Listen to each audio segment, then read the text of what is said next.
Draft Week 2024. Welcome back to the Deep End. Mike Shope and Adam Krautwurst, joined by Theo Gremminger tonight, who is on site just outside of Detroit for this week's draft. Thursday night. We are coming to you on Tuesday night, so that is 2 days to speculate. All that's left. Will we be missing this in a week? Sometimes I think I won't be because it's just been all the time, but all-consuming. But, you know, we love it. It's the Deep End. We're far in. We're going to talk to Theo tonight about each position group in fantasy football, what's possible or even likely on Thursday night or Friday and Saturday as well, and then what it means to our rookie drafts, which a lot of us will be into by, I don't know, Monday, if not earlier. So let's go. Thanks for being with us. Powered by the Player Profiler Network, Mike and Adam with Theo in the Deep End.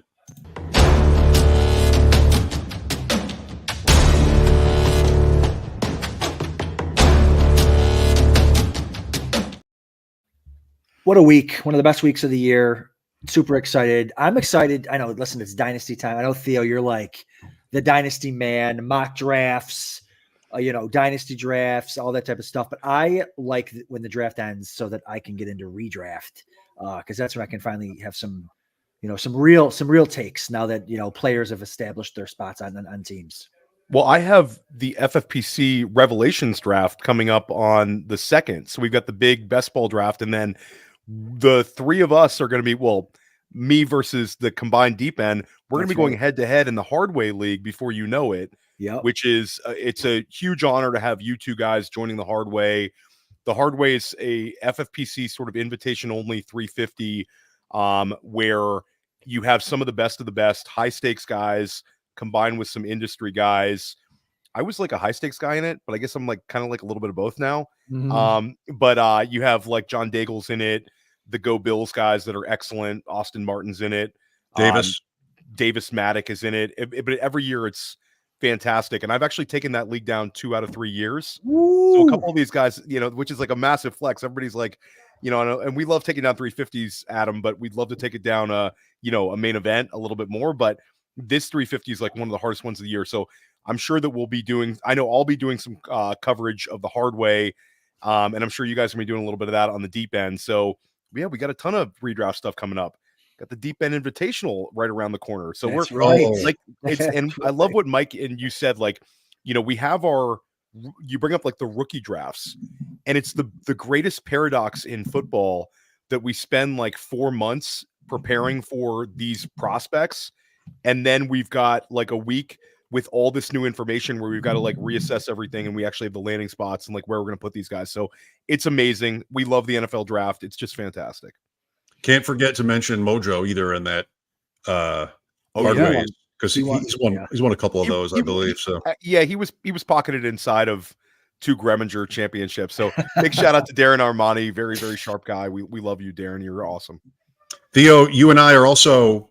I mean, where do we find the time? But you and I are also in a 750 Dynasty, which will draft, it's about a week. I think next Saturday is when a lot of those drafts start. And my partner, Louis G, and I traded to 1-9, and you have 7 and 8 in that draft. One thing we can try to figure out tonight is like, what's good? I mean, we've been trying to answer these questions for much of the off season so far, but with the draft finally happening, we'll get some clarity.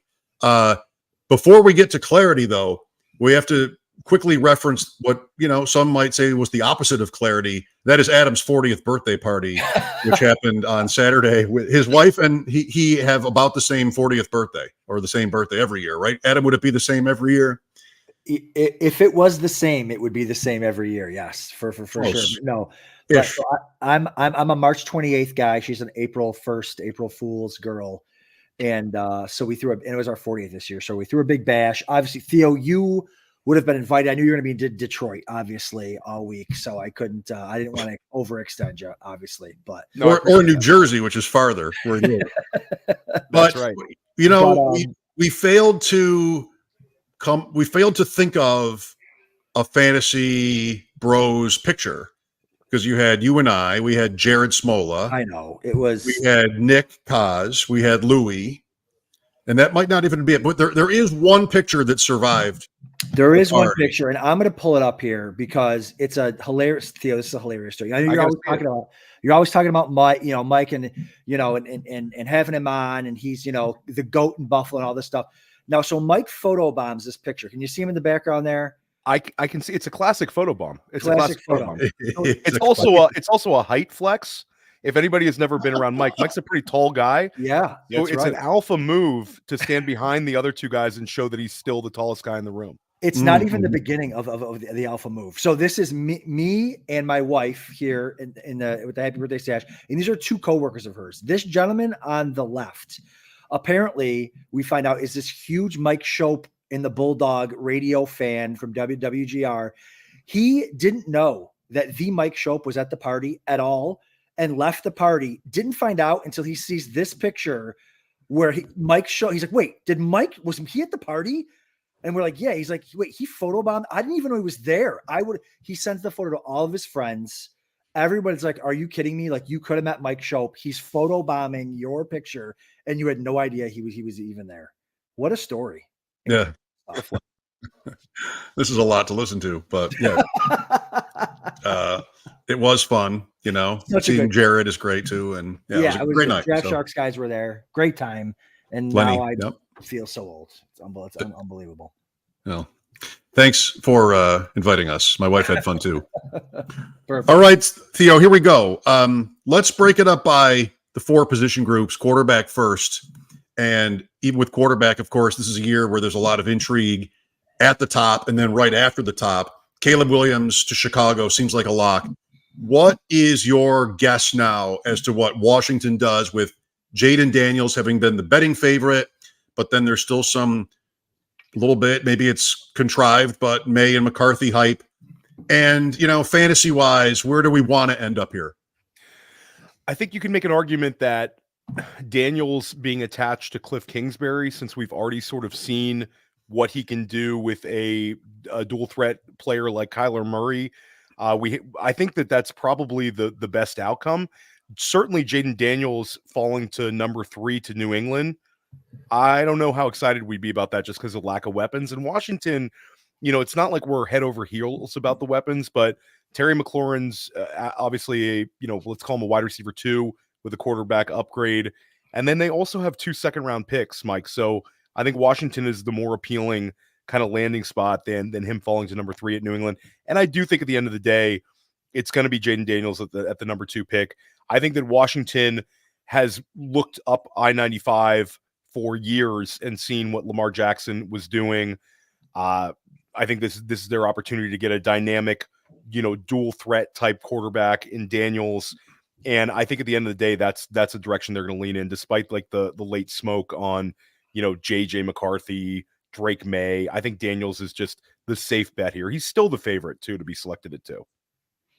Yeah, no, I definitely like Daniels to Washington over New England for sure. And I wouldn't even if someone's like, hey, would you rather Washington pass and then play with fire that the Patriots pass on him as well? And maybe the Patriots go with McCarthy or something. And because I would love Jaden Daniels to even slip down.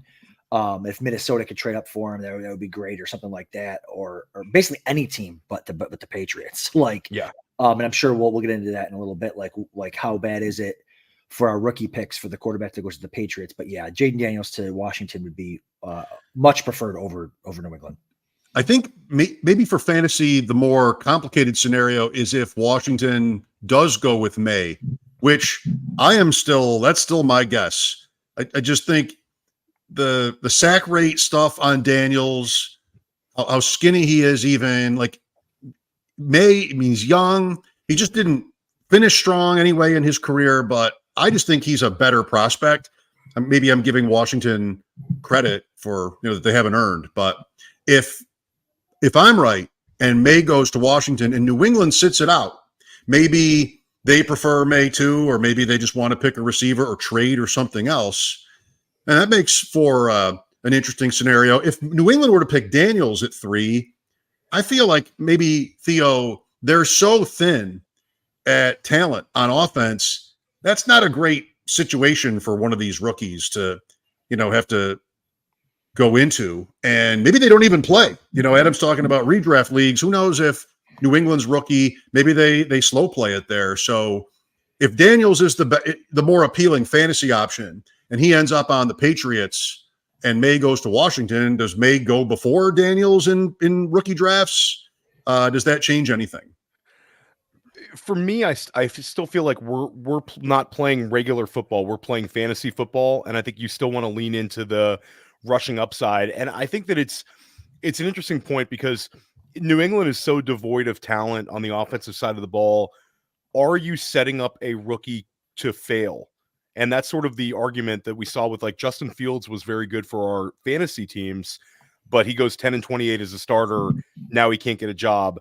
I don't see that necessarily happening with May or Daniels, but in New England, I actually think that there'd be more rushing opportunities because they're so devoid of talent. It would be sort of like maybe like a young Josh Allen Buffalo vibe where he struggles a little bit, but he's still getting the rushing production, sort of like a one-man gang type approach where they're going to lean on that rushing ability of the quarterback. I really don't know what to make of it. We also have seen an offensive coordinator change in New England. I don't think Alex Van Pelt makes anybody too excited, but it is a sort of a change in the guard. Maybe they have a better approach than we're giving them credit for. People always assume it's Jared Mayo. It's going to be more of the same, but I don't know. They went out and McAdoo doesn't make you excited either, but they certainly did bring in some new minds. So I think that if we had that scenario though, where Daniels goes 3, Drake May goes 2, and of course Caleb goes 1, when we're simply ranking the quarterbacks for our rookie drafts, I feel like, Mike, it would be a little more of a split where some fantasy managers would lean into Drake May, some would lean into Daniels, but I don't think it would be like an overwhelming, one side or the other. But on the flip side, if Daniels is drafted 2 overall to Washington, May goes 3 to New England, or the Giants trade up and take May, either of those landing spots for May, I feel like there will be a very clear gap between quarterback 2 and quarterback 3 in our rookie drafts.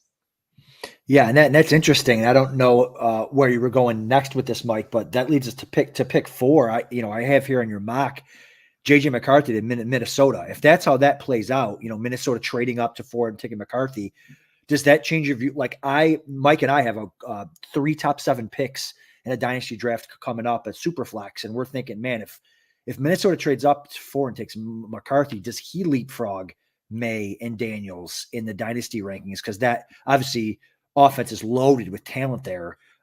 Couldn't ask for any more talent as a rookie quarterback. Does that affect and the coach? And coach, that's right. And the coach, yeah. And the offensive line. The offensive line, no issues there in Minnesota. Yeah. That's when they're healthy, that's one of the best offensive lines in football. So, yeah, I think they would be tailor-made for success. But it comes down to it with McCarthy is, for me, Minnesota has all the weapons in place for a young quarterback to be successful, and he's also not going to get destroyed with that line in front of him. But does he get the rushing opportunities with the Minnesota landing spot?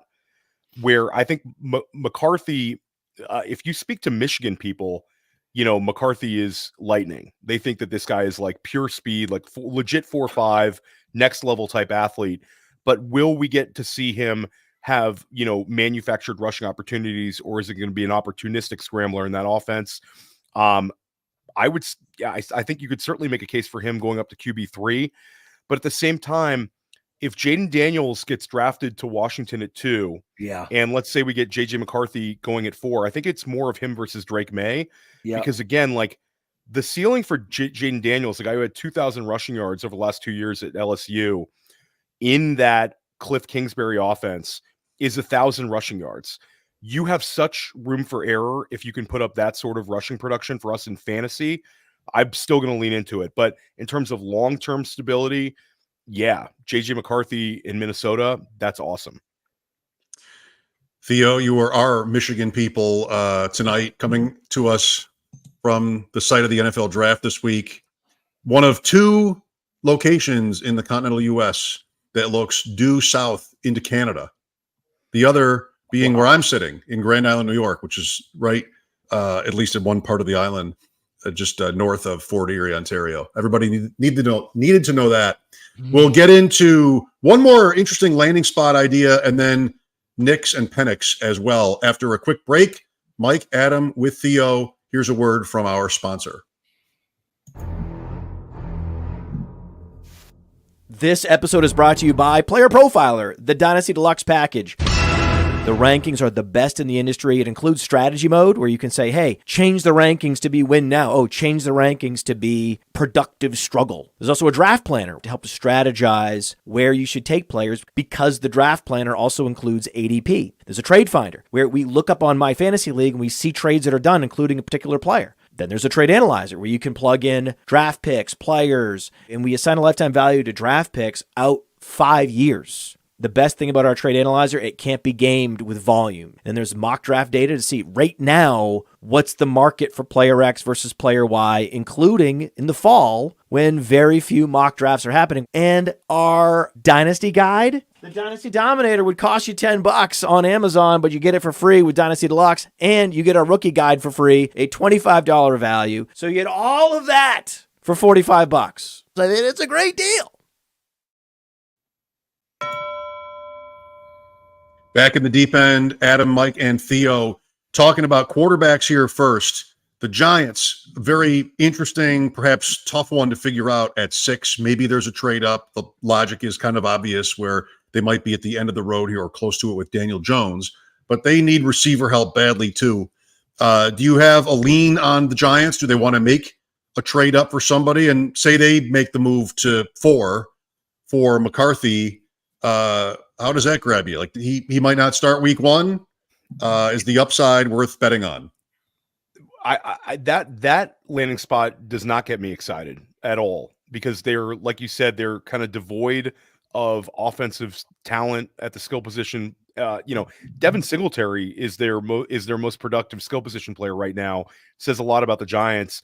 They also allowed the second most sacks in NFL history last year. So a lot not to like about the New York Giants landing spot. I think that they are trying to make a move up to draft Drake May. Like there's some steam there with that rumor, and I think that that's happening. At the end of the day, I think New York's going to end up missing on QB, and I think they're going to draft one of these great wide receivers, which I think will certainly help that offense. And, you guys saw Brian Dable up there in Buffalo. The amount of targets Stephon Diggs had his first year as a Buffalo Bill, I think that this could be a really fun landing spot where, a lot of drafters are not going to get super excited about one of these wide receivers landing in New York.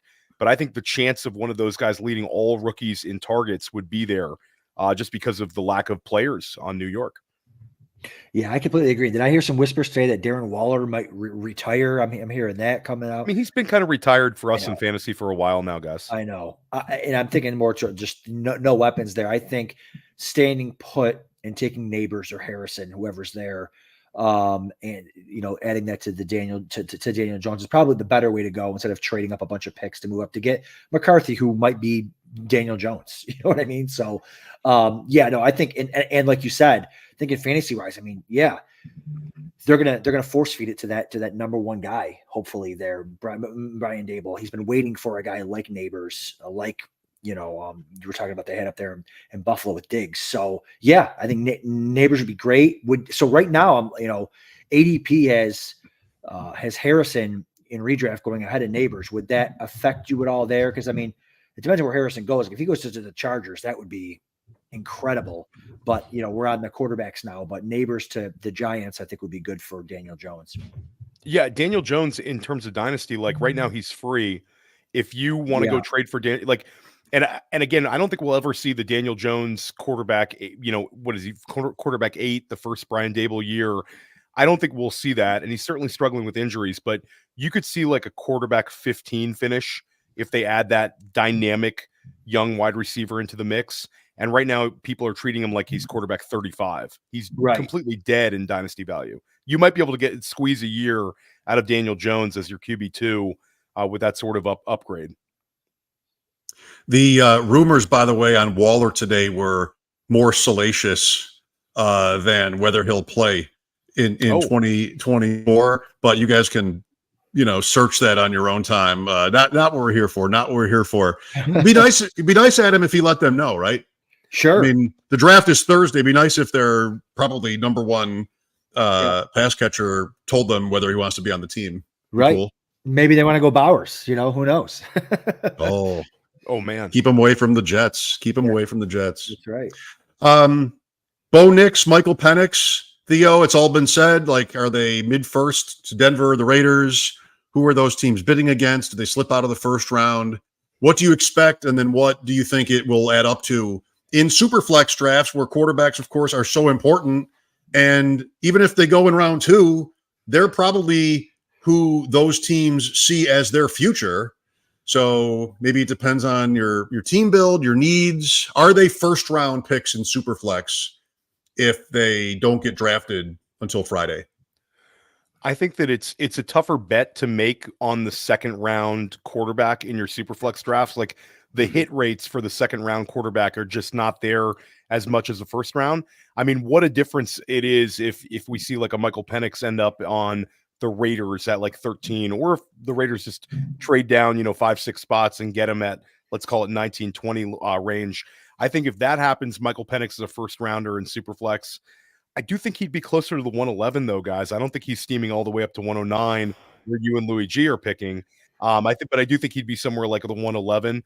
Bo Nix is interesting because Bo Nix, I don't think there's a whole lot of excitement on Bo Nix, but I think that he has 61 career starts. He's had some rushing production and the accuracy is there. And a lot of people say that it's a product of Oregon's offense, leads the nation in completion percentage. It's sort of manufactured completion percentage. But if you think about a lot of NFL offenses, there's a lot of dink and dunk guys out there. I mean, Drew Brees was a little bit of dink and dunk. And I think that there's certain coaches that are looking at Bo Nix saying that he's better than the guy I have. Maybe we're going to lean into him. Both of those guys, I think, have a chance to go in the first round. I would bet on one of the two being selected in the first and the other one falling. We never know how it's going to go. I think Denver is the team that's more likely to kind of pull the trigger, despite the Zach Wilson trade. They add a quarterback, but what they gave up for Wilson is certainly nothing that's going to deter them from drafting a young quarterback. I think at 12, Bo Nix is in play, or Denver would trade down. So I think both those guys are kind of interesting, but let's see where the draft capital ends up. Yeah, I think that is interesting. But I think Mike brought up on the show last week. I mean, you don't have to take them at 12, right? You could probably trade down, like you said. Who's moving up there to get Nix and Penix or either of them?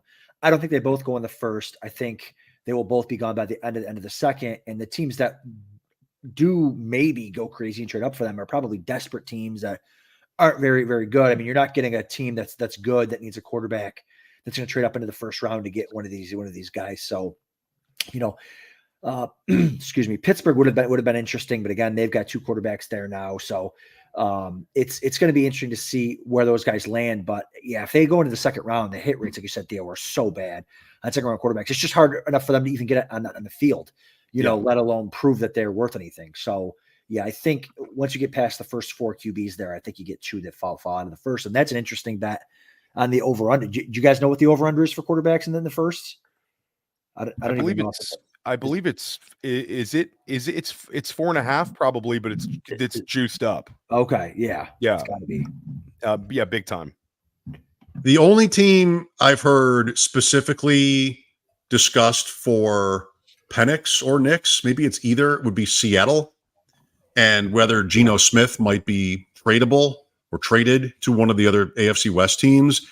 You get into the middle of the second round, and if one or both of those guys are there, I think that opens up a half dozen or more teams to consider them as like the Rams, or somebody that might consider them as a future New Orleans. Where we're just going to have this guy, and that's Jalen Hurts with the Eagles at that point, where you just if it works, it works. It maybe be a home run.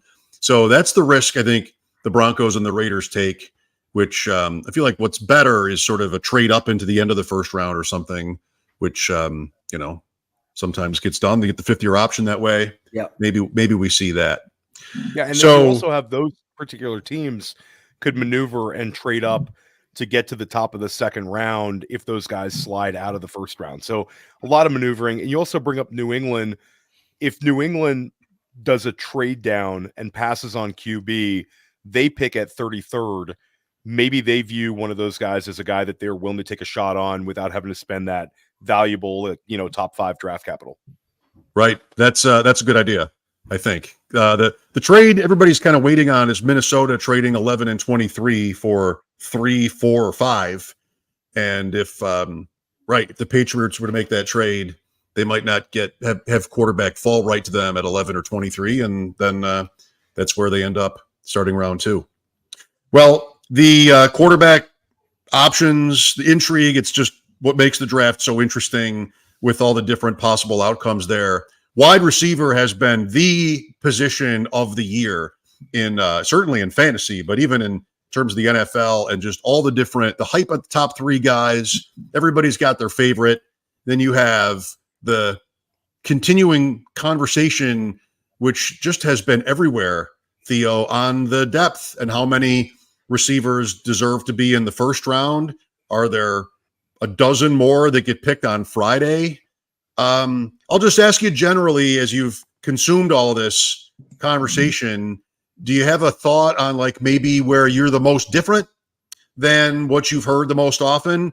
If you want to think about that, I'll tell you, for me, that's been Brian Thomas and Mitchell.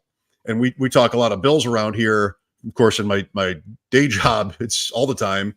And I have not been able to get comfortable with either one of those guys for the Bills, but I just see them mocked almost every single time, especially Mitchell going to Buffalo. So I don't really think that they need to be first-round picks. I think they probably will be, especially Thomas.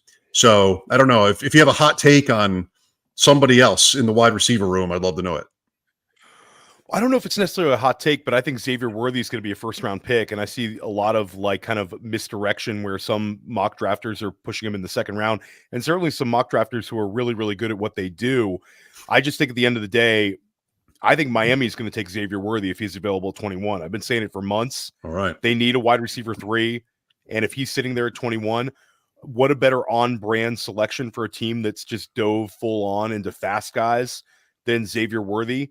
Gives them complete protection for what they do schematically if they were to miss Hill or Waddle for a short period of time. So I sort of think his floor is higher in terms of draft capital than a lot of people are letting on. And I think that it's interesting, Mike, because I think Brian Thomas was headed towards the first round of the NFL before the combine. And then he goes and has that incredible combine. I think he sort of earned it.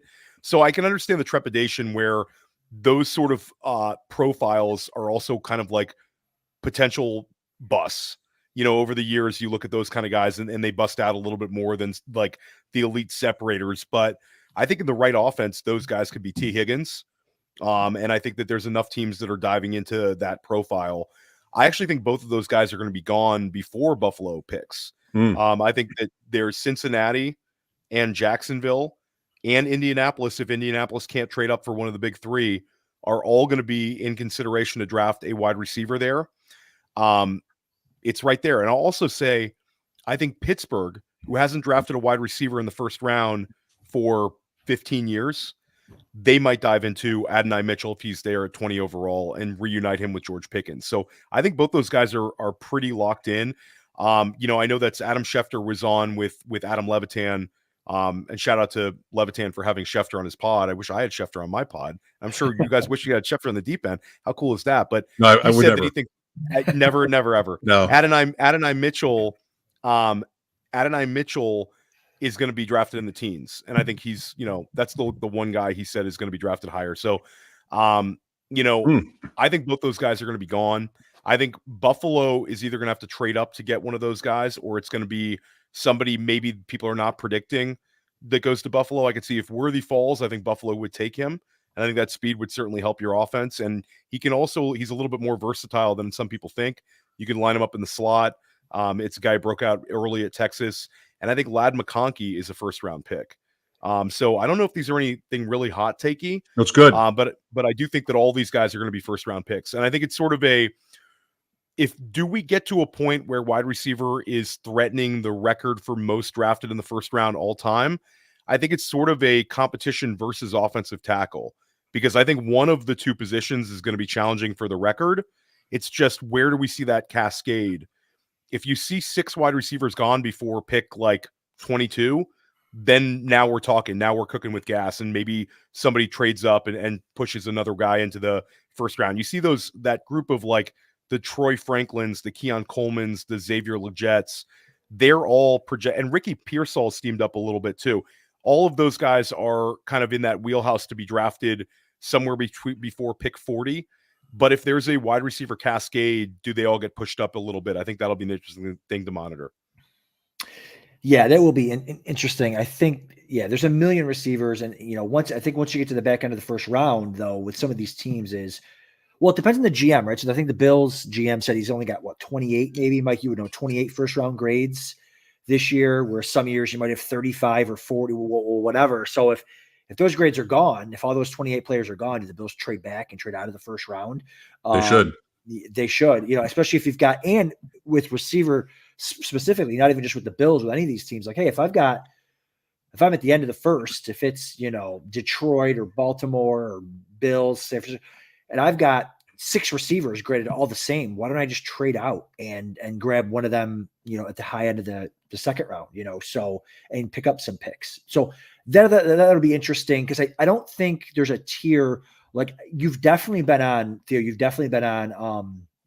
Xavier Worthy going in the first, because every time someone on Twitter is like, yeah, he's going to fall in the second, you always hammer him with it and let him know it's not, it's not happening. And guys, if we look historically, guys with a lot less production than Xavier Worthy, who were the fast guy in the draft, they all get drafted. Hollywood Brown, top 20 pick.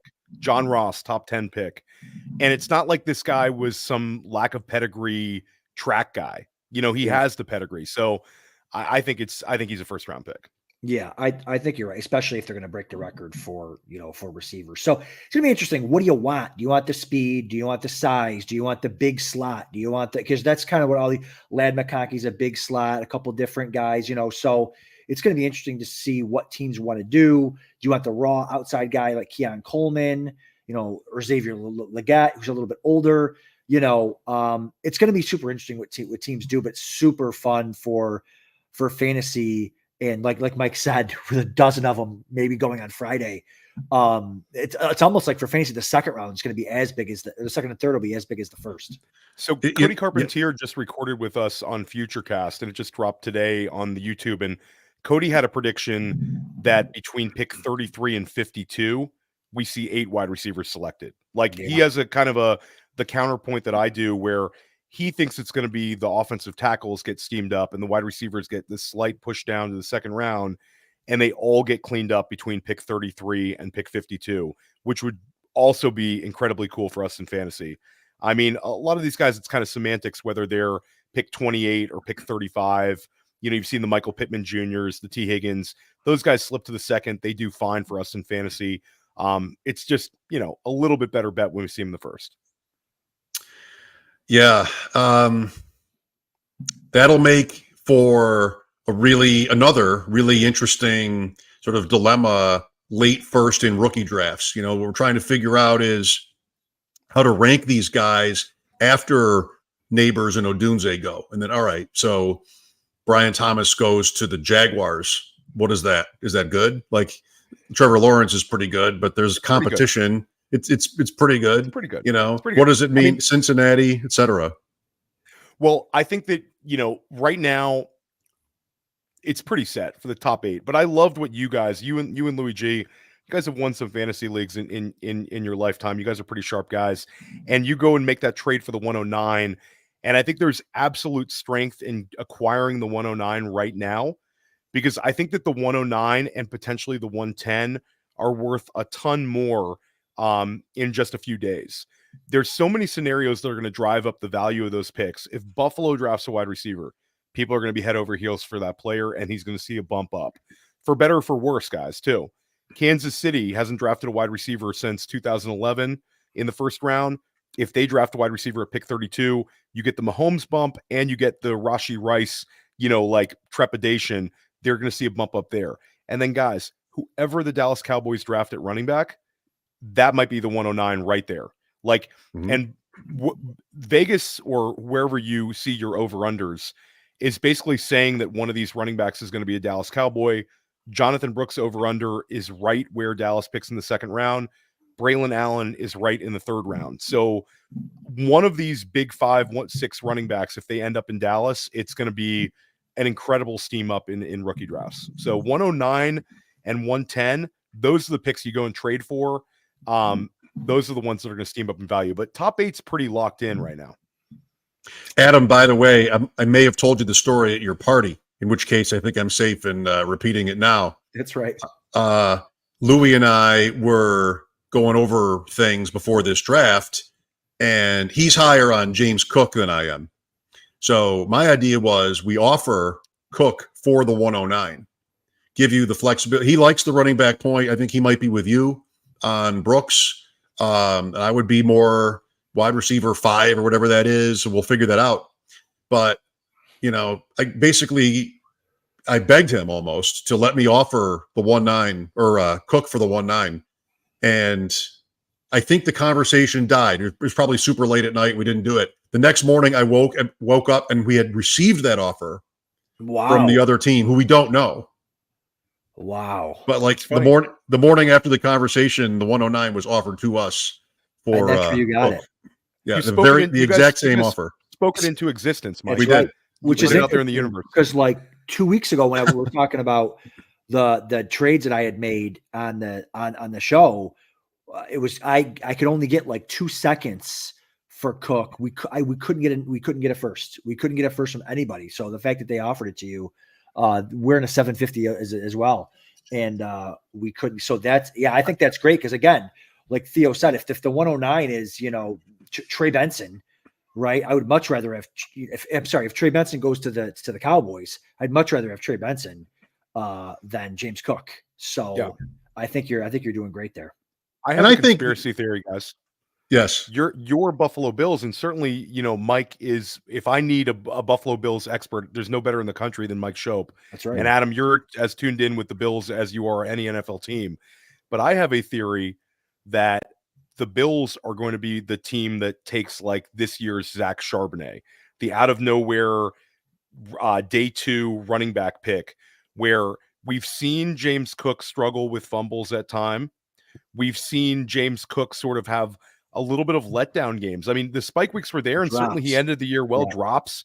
Yeah, like James Cook kind of leaving a lot to be desired if you actually watch the game. Now, if you're just looking at the fantasy scoring, James Cook ended the year fantastically, but it's sort of a perfect storm because James Cook is being treated as an RB1 right now on Keep Trade Cut.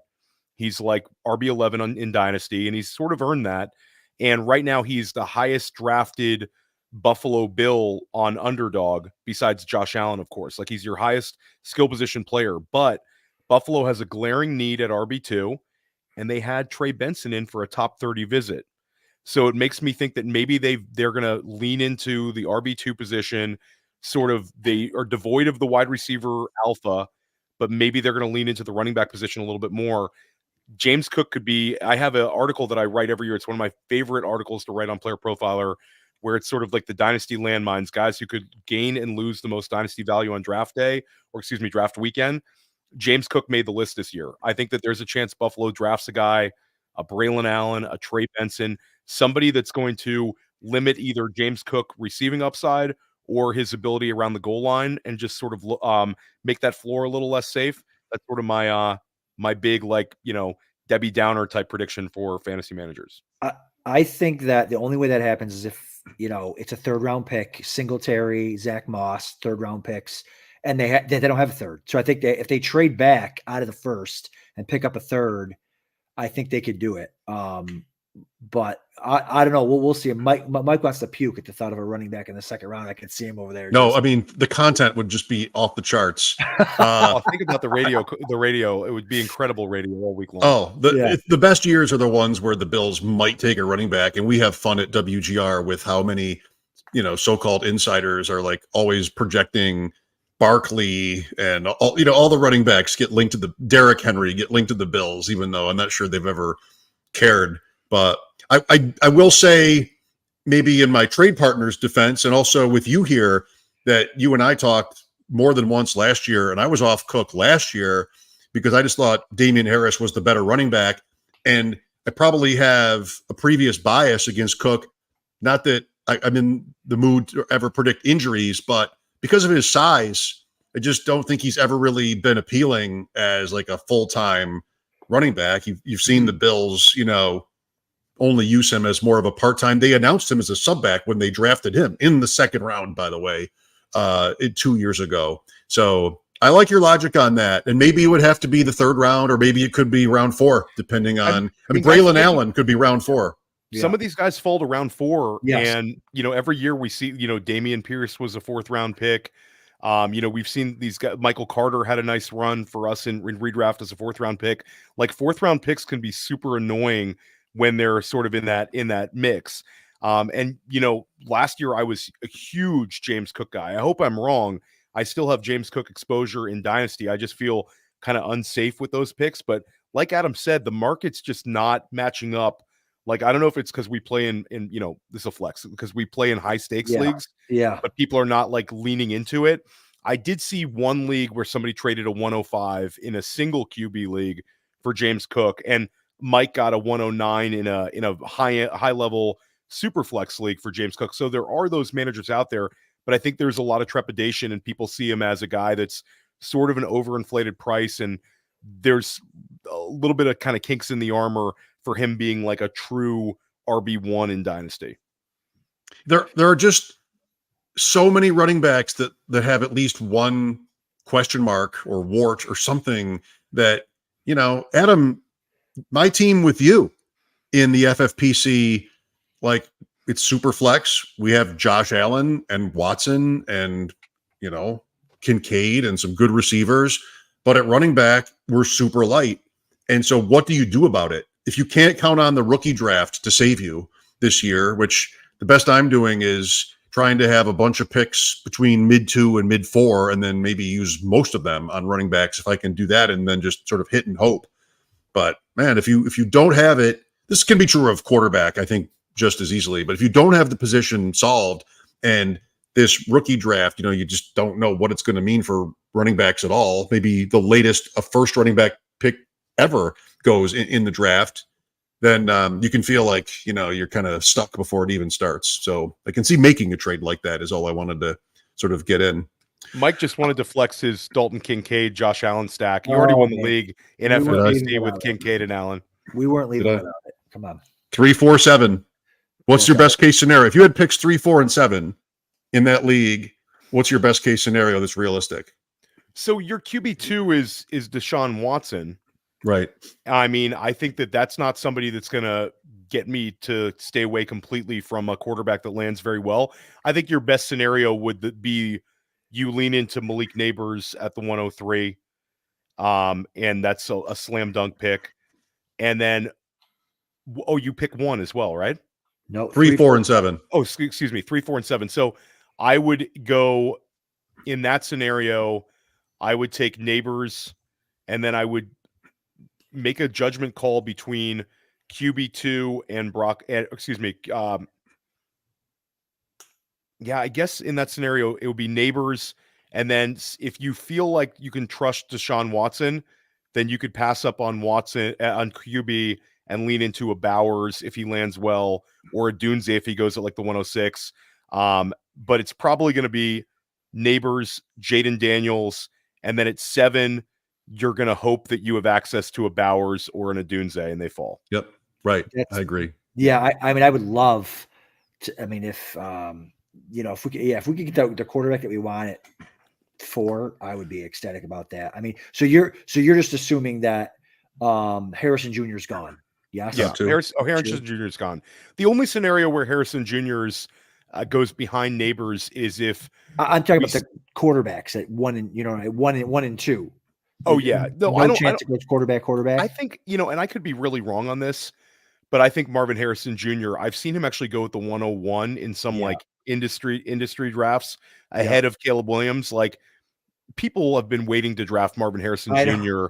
forever. They're not going to pass up on him because Jaden Daniels landed well. Right, that's right. Good point. Theo, quickly on Bowers, and if you have any other tight end that you've got circled. I mean, you see some guys that are possible day 2 guys, but not necessarily. Bowers to the Jets is a common mock prediction. your thoughts either on him or if you have another name you like. I mean, Brock Bowers is one of the best tight end prospects I've ever seen ever. I think he's big Jordy Nelson with some Shannon Sharp mixed in. I think he could be a tight end 1. I would be willing to pivot off of Trey McBride to Brock Bowers, maybe a little bit sprinkled on top, but that's how comfortable I am kind of diving into that profile. You know how big I was on Kincaid last year. Mm-hmm. I'm much higher on Bowers. I think that he's absolutely incredible. You bring up the Jets landing spot. I think that would be really, really a strong one because he'd have a pathway to being the number 2 target on the team. And he also, we've seen sort of the touchdown upside for like a Robert Tonyan with Aaron Rodgers in terms of scoring touchdowns. I think Brock Bowers could crush that. I also like Brock Bowers landing to some of these ugly, like quote unquote ugly landing spots, because you know, and I know when we're trying to go for our tight ends in fantasy, we want guys with a pathway to be the top target on their team. So if Bowers lands on a team that's sort of devoid of wide receiver talent, I think that that's a situation where you could see him with 120 targets as a rookie and then a chance to be like an Evan Ingram like target total down the line. So Bowers, huge advantage over the other tight ends in the draft. I think, again, if you're drafting long-term for your dynasty team, if you're a rebuilding dynasty team, give me all the Bowers if you're willing to be a little bit patient, just because, you know, you've seen even the best tight ends kind of struggle out the gate, but I think he's special. And then when it goes down to it, there's a little bit of a kind of an argument on tight end 2, but the markets are still telling you that Jatavian Sanders is going to be the tight end 2 off the board. And I like Jatavian Sanders. I think that he doesn't have certainly the upside, but I don't think he's going to be like some people just hate the profile right now. Runs a 4.69 40 when people kind of expected like a 4.59 40, but this is a guy that performed well at Texas, surrounded by NFL talent. But the rookie tight end that I really like, that I'm going to be drafting a lot of in FFPC drafts, unless like he steams up and becomes unaffordable, I really like Ben Sinnott out of Kansas State. He had a huge combine, had the highest vertical leap of any tight end there. He actually ran a faster 40 time than Jatavian Sanders. He had a 4.68 40.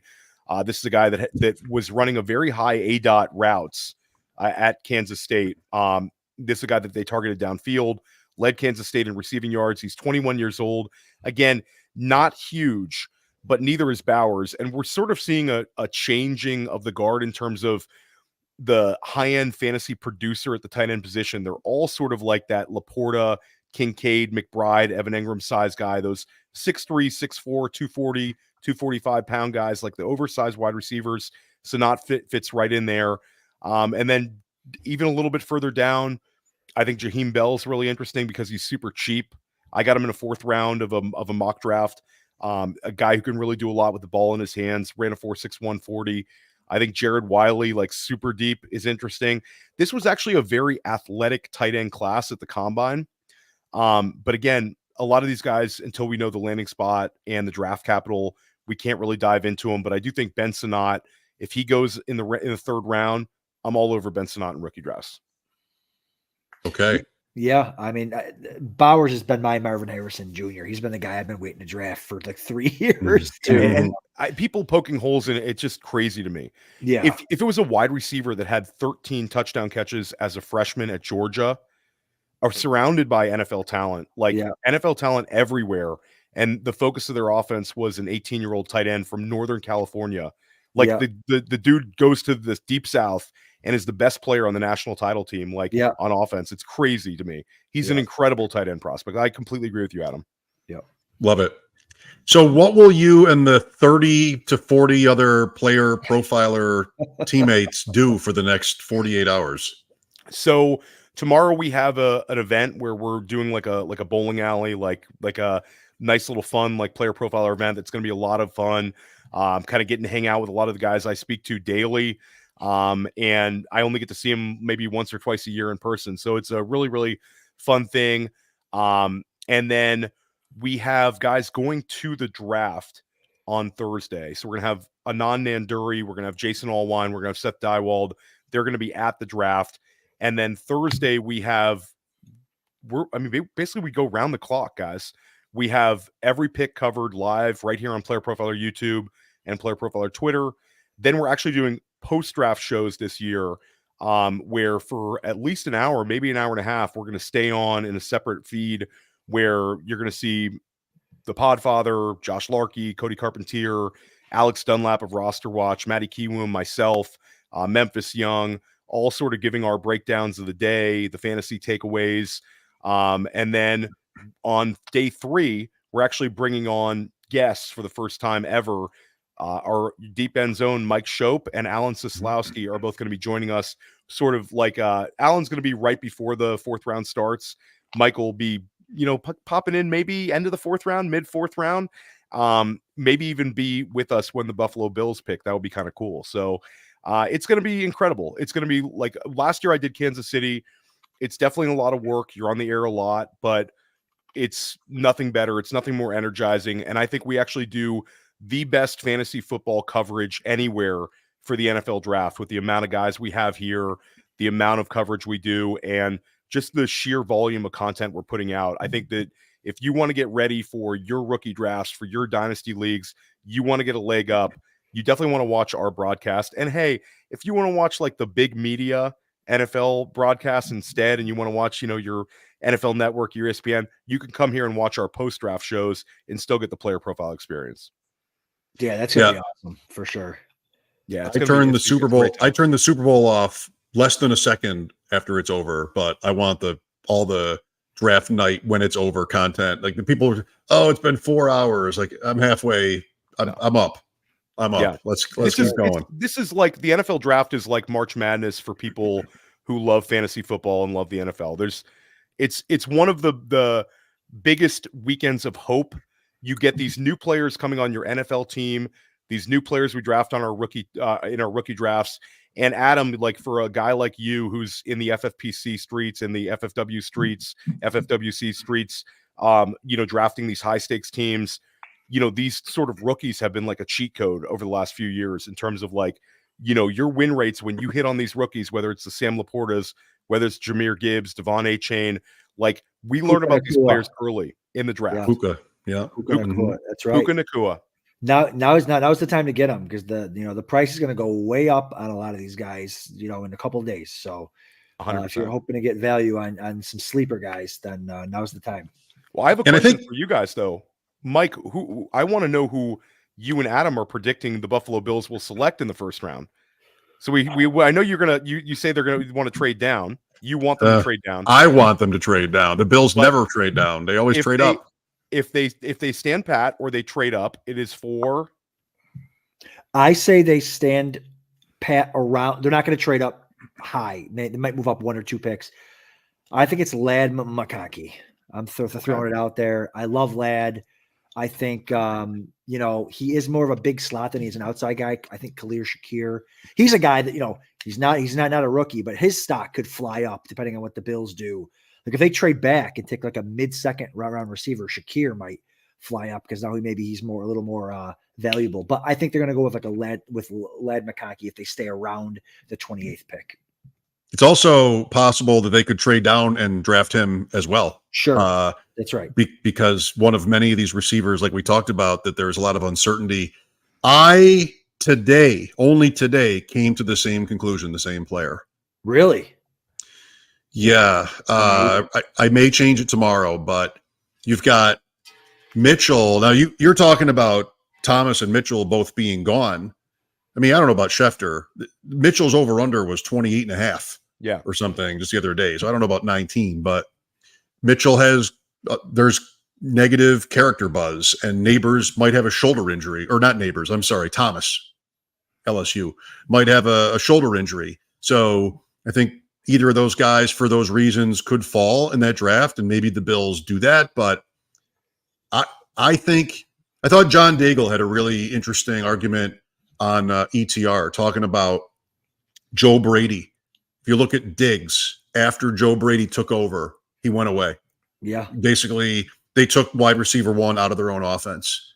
And if you look at DJ Moore in Carolina with Brady, it wasn't much. Like what happened to DJ Moore, we were all saying. You got into it some. I was ready to add on to what you said. The Bills became much more of a run-heavy team in the second half, and they won. And they kept the coordinator. and they traded Stephon Diggs. So why wouldn't they do that again? Like what? Why wouldn't they do that again? I'm not sure that means a day 2 running back. I hope for their sake it doesn't, but I think it doesn't have to be as much fun as we're all having a day 1 wide receiver. And McConkey, I don't know if how close he is to Samuel, but not like the alpha Right. Brian Thomas Jr. Right. build body type where like, okay, this guy has to get 130 targets or something or else it's a bust. Well, So I think Lad McConkey would be in the mix for that 109 if he Sure. lands in Buffalo. And I look back at sort of the success that Cole Beasley and like John Brown and those kind of wide receivers all were elevated in the Buffalo offense in terms of like what they did in other years of their career. Like Vlad McConkey would be really good, I think, in the Bills offense. I think that would be an ideal scenario. Really, really athletic player, low 4.3s, very versatile, and also potential to be used in the return game if they need it. Like McConkey can be a returner as well. So I think McConkey would be a slam dunk pick in terms of like fantasy football. You and Louis G might have to draft Lad McConkey. if it's a receiver, we'll say that. Adam and I agree. The Bills, maybe they end up doing sort of a Bills thing, trading up 2 spots for Chop Robinson. Who knows? Get back to us on our IDP episode. Check out Player Profiler 2 a.m. Friday for the IDP breakdown of the draft. Theo, have a great time. Thank you so much for being on with us. I look forward to talking to you on Saturday. Yeah, no, we look forward to having you on. And stick with us here at Player Profiler. We got you covered all NFL draft long. And guys, thanks for having me on the deep end. I love the deep end. These 2 guys are 2 of the sharpest guys around. And I love getting a chance to chop it up with you guys any chance I get. Adam, Yeah. Happy birthday again. Thanks to you. And we'll recap the draft. Won't be, a 3-day marathon, but we'll do our part on Tuesday of next week. That's right. Everybody watching and listening, thank you. Please do what you can to like, subscribe, and whatever else. A rating would be good. Help people find the show. And we will talk to you after the draft. Enjoy the draft. Check out all the Player Profiler content. It's going to be awesome. And we'll talk to you next time. Good night. See you guys. Hey, I want to thank you for being part of this broadcast. If you have any thoughts on it, leave a comment. If you enjoyed it, make sure you leave a like. And if you want to see more shows on the Player Profiler channel, subscribe to it. That's how we know you want more.